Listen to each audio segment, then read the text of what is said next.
আসসালামু আলাইকুম রহমতুল্লাহি বারাকাতু। আমার প্রাণপ্রিয় দর্শক, আজকে আপনাদের সামনে একটাই কথা বলতে চাই। এই বাংলাদেশ 90 রাজাকার আলবদন পাকিস্তানের পেথার যারা, তারা এই জামাত শিবি কুলাঙ্গার যারা, এনসিপি কুলাঙ্গার যারা, তারা আজকে এই বাংলাদেশকে যেভাবে মজ্জাস করতেছে, আমি তাদেরকে ধিক্কার এবং নিন্দা জানাই। আপনারা জানেন, এই সুদি ইনুস কিস্তি মাহাজন, সেই বাংলাদেশ থেকে দুর্নীতি করে বিদেশে টাকা পাচার করতেছে। সে যে কোনো মুহূর্তে বাংলাদেশ ছেড়ে চলে যেতে বাধ্য হবে। তো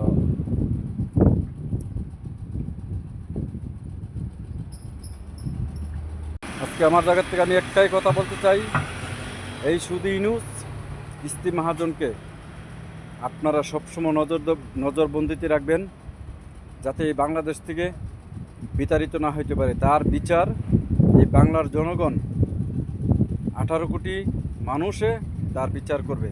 কেননা কেননা সেই গোপালগঞ্জের মানুষকে, অসহায় মানুষকে, নিরীহ মানুষকে যেভাবে হত্যা করছে, সেই হত্যার বিচার তার এই বাংলার মাটিতে এই সুদি ইনুস জবাবদিহি দিতে হবে।